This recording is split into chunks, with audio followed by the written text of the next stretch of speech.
कैसे हो दोस्तों। मैं Shubhankar Pandey, achieve target with Shubhankar channel में आपका स्वागत है। हम पॉलिटी के लेक्चर में फंडामेंटल राइट्स ही चल रहे हैं हमारे। तो फंडामेंटल राइट्स में हम अब जो फोर्थ नंबर का हमारा जो फंडामेंटल राइट है हम उसे देखेंगे।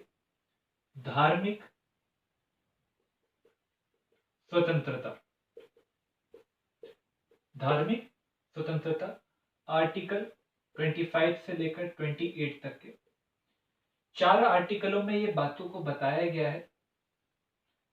आर्टिकल 25, आर्टिकल 26 और आर्टिकल 27, फिर आर्टिकल 28।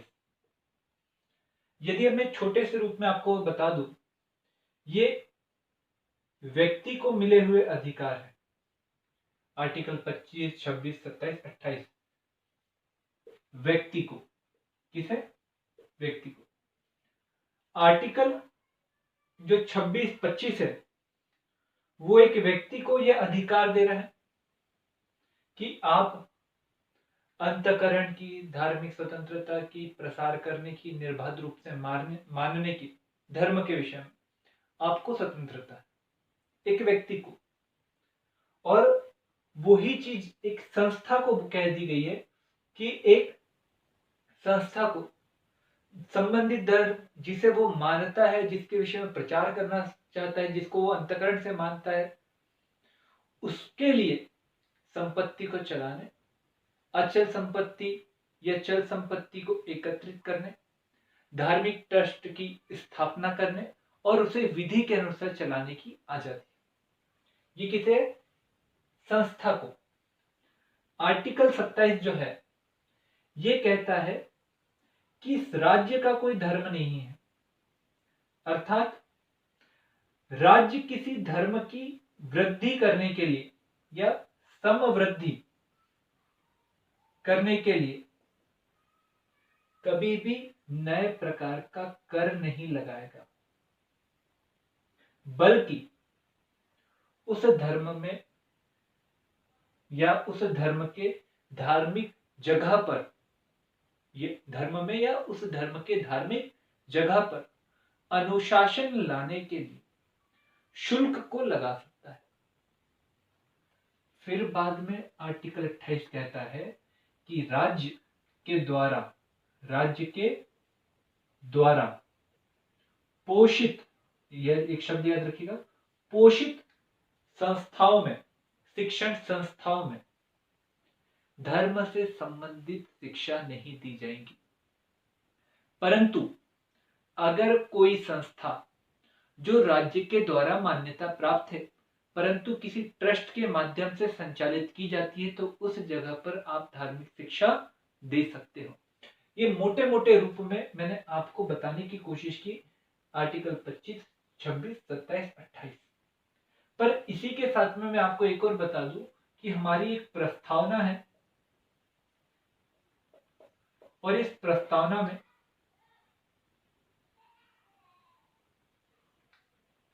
एक शब्द जोड़ा गया 42 कॉन्स्टिट्यूशन अमेंडमेंट के साथ में, और वो शब्द था धर्मनिरपेक्षता। अब ये धर्मनिरपेक्षता के ऊपर प्रश्न बनने की संभावना रहती है और कभी कभार क्या करता है वो विकासक्रम पूछ लेता है, विकासक्रम पूछ लेता है, और कभी कभार ये पूछता है कि संविधान सभा ने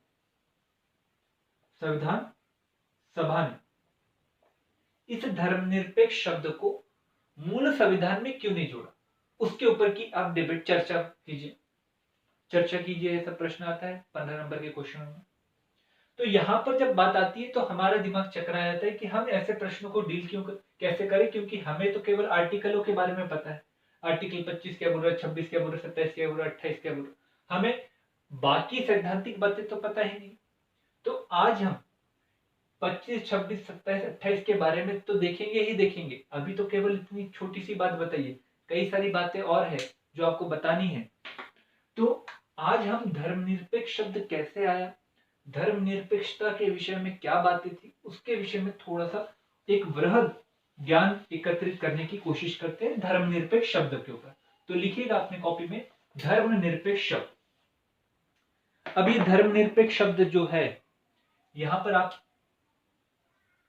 धर्म निरपेक्ष,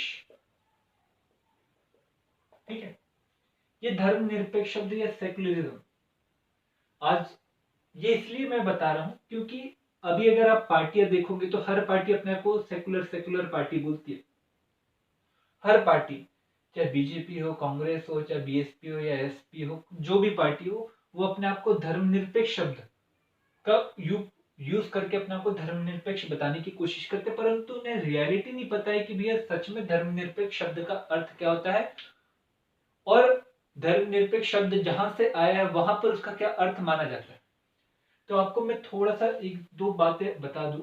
ये धर्मनिरपेक्ष शब्द यूरोप से भारत में आया, तो मतलब यूरोप से भारत में आया, तो यूरोप से भारत में आया, तो स्वाभाविक रूप से यूरोप में इसकी विचारधारा कैसे पनपी।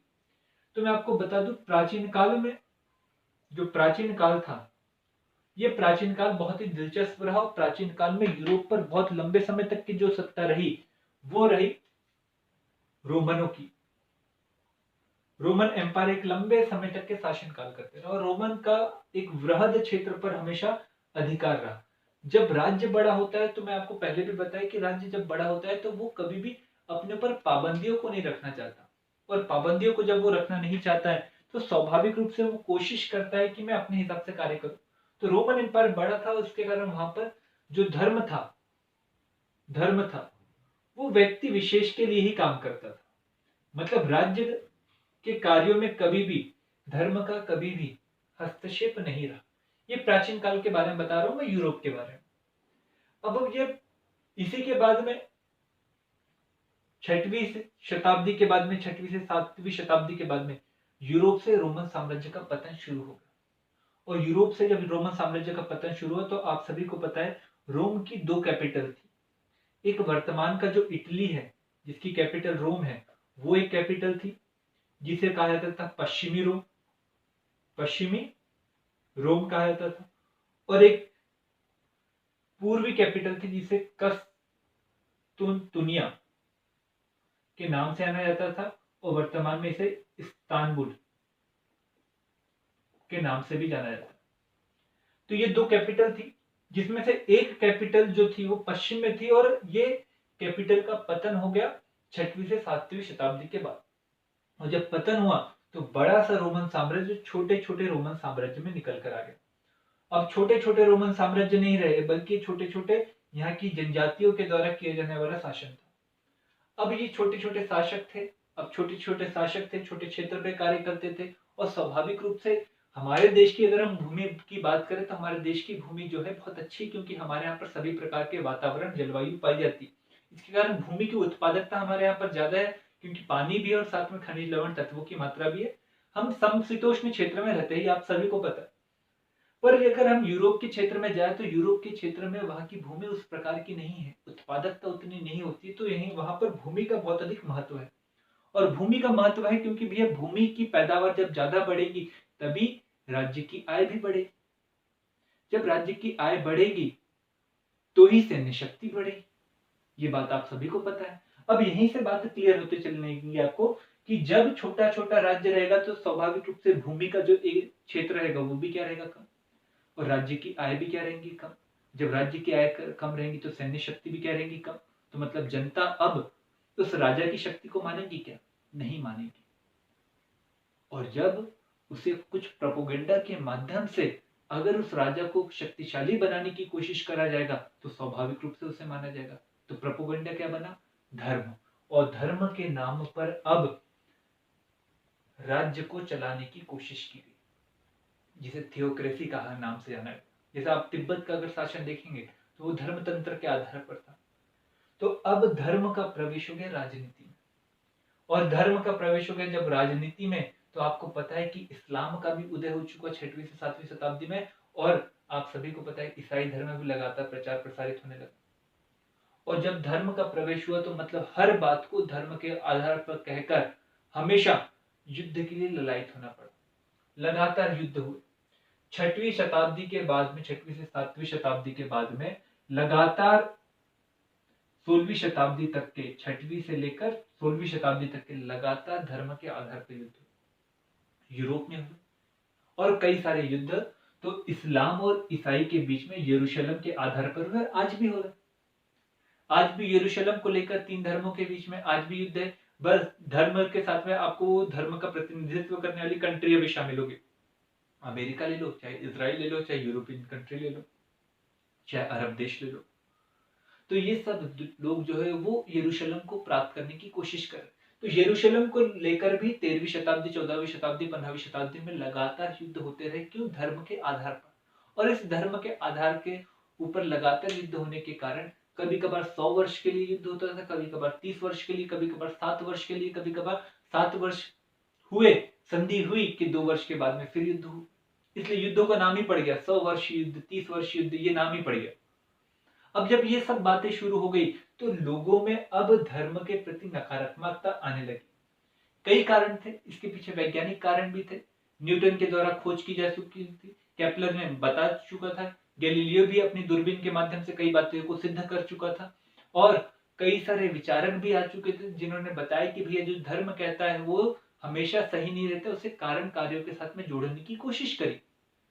क्योंकि धर्म बोलेगा तो उस हिसाब से नहीं होगा, क्योंकि कोई प्राकृतिक लॉ है, उस नियमों को मानना पड़ता है। अगर उस नियमों की अवहेलना जो भी करता है वो दंडित होता है।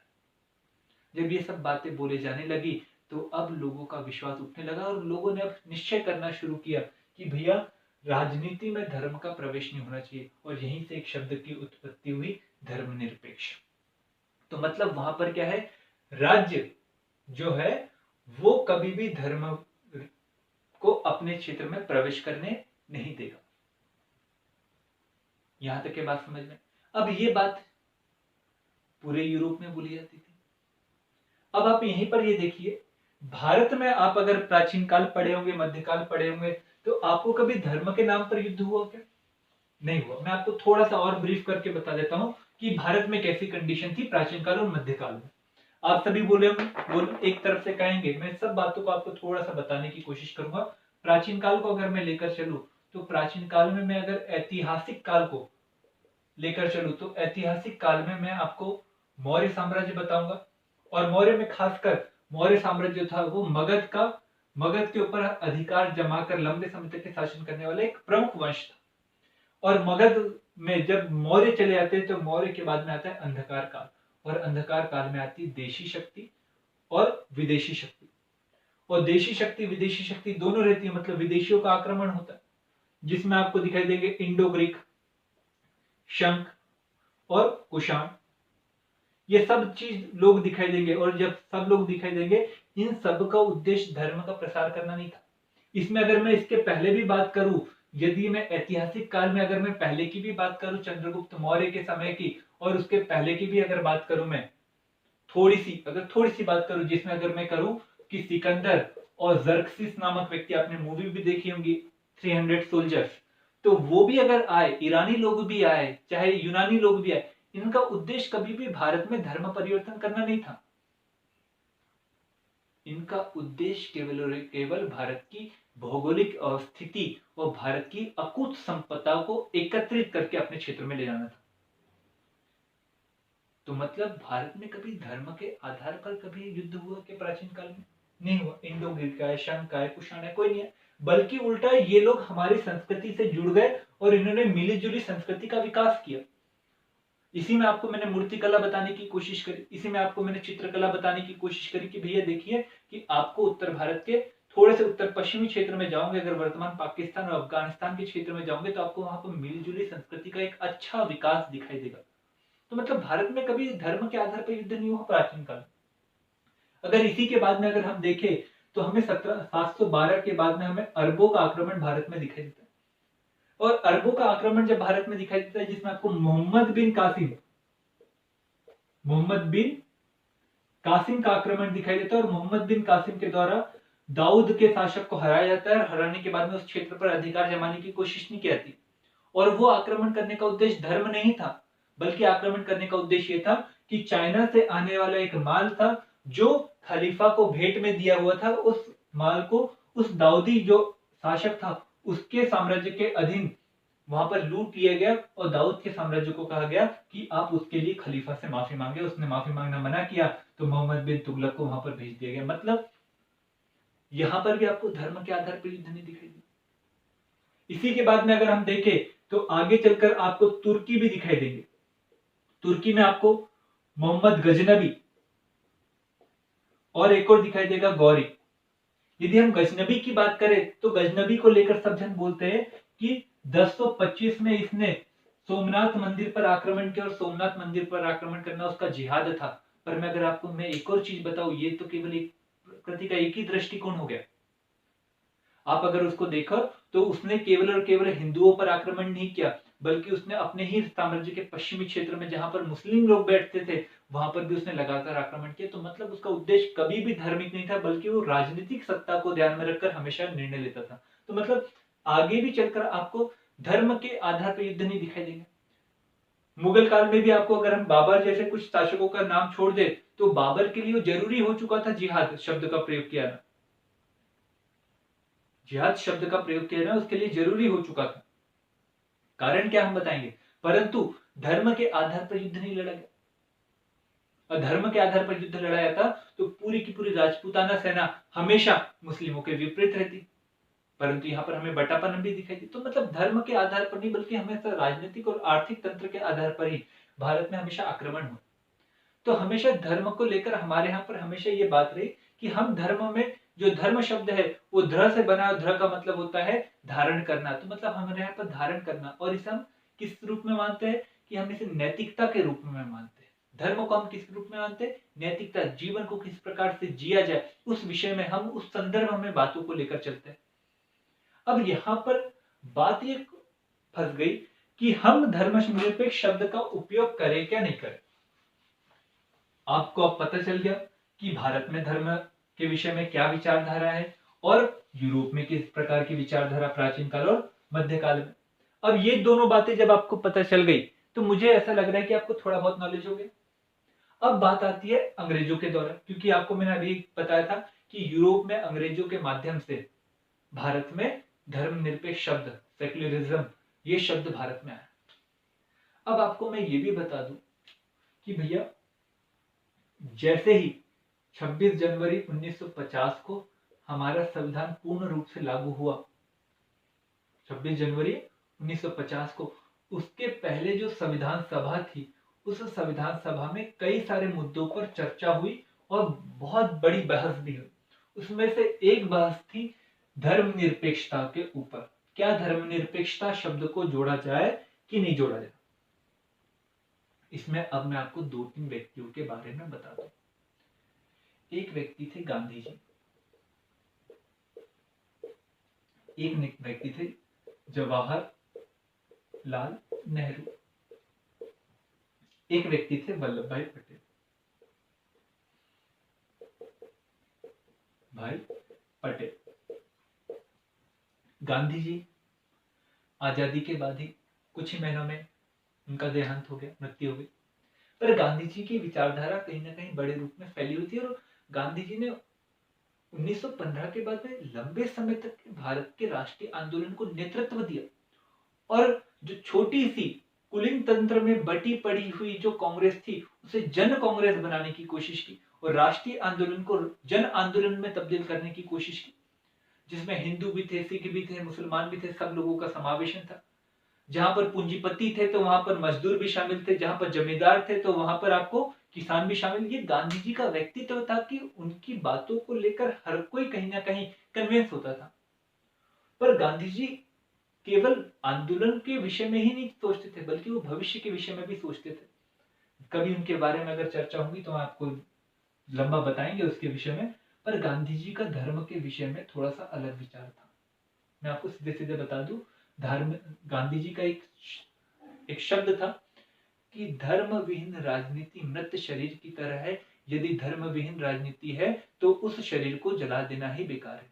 क्योंकि हमारे यहाँ पर जो धर्म है वो नैतिकता है। अगर नैतिकता ही नहीं रहेगी राजनीति में तो भ्रष्टाचार पनपेगा, और भ्रष्टाचार पनपेगा तो लोगों के मानव अधिकारों का हनन होगा, और मानव अधिकारों का हनन होगा तो लंबे समय तक के जो लोग मानव अधिकारों को प्राप्त करने के लिए ब्रिटिश सत्ता के खिलाफ लड़ रहे हैं, ये लड़ाई निरर्थक साबित हो जाएंगी। तो गांधी जी यहाँ पर धर्म को नैतिकता के रूप में मानते थे और कहते थे कि हमारे यहाँ से लंबे समय तक के धर्म को नैतिकता के रूप में माना है, तो हमें व्यक्तियों को धार्मिक स्वतंत्रता का अधिकार देना चाहिए। क्योंकि जो समाजवाद था उस समय में, जो समाजवाद आया था, लेनिन का समाजवाद, और कार्ल मार्क्स ने जिसकी बात की थी, क्योंकि कार्ल मार्क्स धर्म को अफीम के रूप में मानता था। वो कहता था कि ये पूंजीपति लोगों की और जो बड़े लोग हैं समाज के, उनकी विचारधारा है, और ये विचारधारा हमेशा कुछ लोगों के हितों के लिए रहती है ताकि बाकी लोगों को उसके नीचे दबाया जा सके। ये बात कार्ल मार्क्स कहता था, इसलिए वो धर्म को अफीम की तरह मानता था। इस बात को लेकर हमेशा वो कहता था कि राज्य ही सर्वश्रेष्ठ होता है, और इस बात को लेनिन ने भी माना। और लेनिन ने माना तो 1917 में जब उसने बेल्शेविक क्रांति की, तो बेल्शेविक क्रांति में उसने धर्म को राज्य से अलग कर दिया, बेदखल कर दिया, और राज्य ही सर्वश्रेष्ठ और सर्वोत्तम बात कह दी। अब जब ये बात कह दी, तो ये बात कहने के बाद में हमें ये समझ में आ गया कि गांधी जी ये चाहते थे कि भैया हमारे यहाँ पर ऐसी स्थिति नहीं है, हम हीगेल के सिद्धांत को नहीं मानते, जो हीगेल के सिद्धांत को कार्ल मार्क्स मानता था, कार्ल मार्क्स के सिद्धांत को लेनिन मानता था, हम उसे नहीं मानते। परंतु जवाहरलाल नेहरू, अब आपको मैंने लास्ट लेक्चर में ये भी बताया था कि वल्लभ भाई पटेल लंबे समय तक गांधी जी के साथ में रहे, तो उनका प्रभाव, गांधी जी की विचारधारा का जो प्रभाव था वो वल्लभ भाई पटेल के ऊपर रहा ही रहा। पर जवाहरलाल नेहरू जो व्यक्ति थे, इनका व्यक्तित्व गांधी प्लस जवाहरलाल नेहरू, पर साथ में कई सारी विचारधारा, क्योंकि गांधी से मिलने से पहले ये बाहर पढ़ चुके थे, यूरोप में इन्होंने अध्ययन किया, इंग्लैंड में अध्ययन किया, इंग्लैंड की प्रसिद्ध यूनिवर्सिटी में अध्ययन किया, और वहां पर उन्होंने लोकतंत्र के विषय में पढ़ा। तो लोकतंत्र के वो समर्थक तो थे, परंतु वो ये देख रहे थे कि लोकतंत्र केवल के मुट्ठी भर लोगों का केवल शासन बन के रह जाता। तो भैया हमें क्या करना चाहिए, हमें सामाजिक लोकतंत्र की बात की जानी चाहिए। तो सामाजिक लोकतंत्र को लाने के विषय में नेहरू का हमेशा बात है। तो सामाजिक लोकतंत्र उन्होंने लाया भी, और पहली, दूसरी, तीसरी पंचवर्षीय योजना जो रही उसमें सामाजिक लोकतंत्र की बात की गई, और मिश्रित अर्थव्यवस्था की बात की उन्होंने। पर उनका कहना था कि भैया धर्म जो है वो राज्य का नहीं होना चाहिए, राज्य का कोई धर्म नहीं होना चाहिए, बल्कि व्यक्तियों को अपने धर्म को मानने, उसके हिसाब से आचरण करने, उसके प्रचार प्रसार करने की अनुमति होनी चाहिए। और इसलिए आर्टिकल 25 से लेकर आर्टिकल 28 तक के हमें व्यक्तियों के लिए ये अधिकार मौलिक अधिकार के रूप में रखा। अब बात ये फंस गई कि हम अपने आप को धर्मनिरपेक्ष घोषित करने के लिए क्या धर्मनिरपेक्ष शब्द को प्रस्तावना में जोड़ दे क्या, या धर्मनिरपेक्ष शब्द को हम आर्टिकल 25, 26, 27, 28 में जोड़ दे क्या। इस बात को लेकर बहस चली और कहा कि नहीं, जोड़ने की आवश्यकता नहीं, केवल हम ये कह दे कि मौलिक अधिकार में ये है, अपना चरित्र हम अपने आप बता देंगे कि भैया हमारा चरित्र ऐसा ही है, हम व्यक्ति, राज्य का धर्म नहीं है, ये तो हम सीधे सीधे कह रहे, परंतु हर व्यक्तियों को अपने धर्म को मानने, आचरण करने और उसके प्रचार प्रसार करने की क्या है, अनुमति है। ये बात जब कह दी गई तो हमने प्रस्तावना में नहीं जोड़ा, पर समय बीतता चले गया, आजादी के बाद में कई सारी ऐसी कंडीशन रही, और उस कंडीशन के कारण हमने अपने आप को धर्मनिरपेक्ष राज्य घोषित करना पड़ा।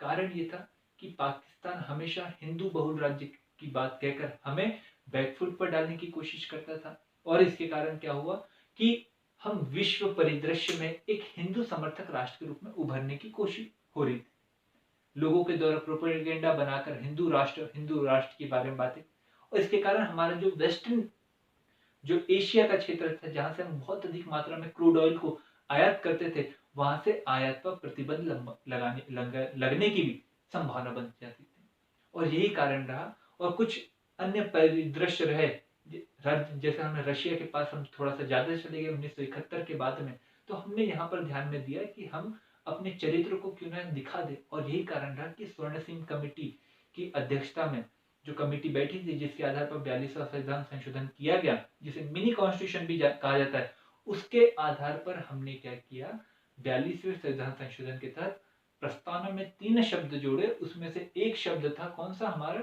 धर्मनिरपेक्षता। मैं इतनी कहानी बताने का उद्देश्य है कि भैया हमारा धर्मनिरपेक्ष कैसा है। हमारा धर्मनिरपेक्ष के विषय में आगे चलकर एक और केस आया। MS बम्बई करके नामक व्यक्ति था। कहानी थोड़ी सी बड़ी है और उस केस में 1993 का केस था। उस केस में कहा गया कि हमारे देश में जो धर्मनिरपेक्ष शब्द है, ये धर्मनिरपेक्ष शब्द हमारे संविधान का आधारभूत ढांचा है, अर्थात संविधान संशोधन के तहत भी इसे बदला नहीं जा सकता, परंतु हमारे यहाँ पर धर्मनिरपेक्ष की सकारात्मक परिभाषा है, ना कि नकारात्मक। नकारात्मक का मतलब होता है कि राज्य का कोई धर्म नहीं होगा, व्यक्ति का कोई धर्म नहीं होगा, बल्कि हमारे यहाँ पर सकारात्मक विचारधारा है जिसमें कहा गया है कि राज्य का कोई धर्म नहीं होगा, परंतु राज्य किसी एक धर्म का पक्ष भी नहीं लेगा, बल्कि राज्य सभी धर्मों की अभिवृद्धि के लिए लगातार कार्य करेगा और व्यक्तियों को भी अपना धर्म मनाने के लिए, लगातार मानने के लिए, उसके हिसाब से आचरण करने के लिए आजादी भी देगा। तो मतलब हमारे यहाँ पर जो धर्मनिरपेक्ष शब्द की परिभाषा ली गई है वो सकारात्मक ली गई है और इसे आधारभूत ढांचा भी बताया गया। ये कौन से केस में बताया गया, बम्बई केस में जो 1993 में हुआ। तो कहानी थोड़ी सी अलग है। मैं आपको राम मंदिर के संबंध में कभी अगर आप न्यूज पे जाकर देखोगे या फिर आप प्रधानमंत्री जो एपिसोड आए उसमें अगर आप देखोगे तो आपको वहां पर बहुत सारी बातें क्लियर होंगी। तो यहां तक की मेरी कुछ बातें थी जो आपके साथ डिस्कशन करना था। ये केवल एक प्रकार का लेक्चर है जिसको अगर आप समझेंगे तो आपको भारत के चरित्र के विषय में भी पता चलेगा और इससे आपके बहुत सारे जो फंडामेंटल रहते, जो क्लासिकल क्वेश्चन रहते, वो क्लासिकल क्वेश्चन को सॉल्व करने में आपकी जो धार है वो बढ़ी। तो यहीं पर आप 2-3 प्रश्न लिख लीजिए। धर्मनिरपेक्ष की भारतीय विचारधारा और यूरोपीय विचारधारा में क्या अंतर है, भारत ने धर्मनिरपेक्ष के किस विचारधारा को लिया है, उस संबंधित केस के बारे में बताइए जहां पर धर्मनिरपेक्ष शब्द को की नवीन व्याख्या दी गई। यदि आपको वीडियो अच्छा लगा हो तो जरूर से लाइक करिए, चैनल को सब्सक्राइब करिए और बेल आइकन भी दबाना ना भूलिए। Thank you.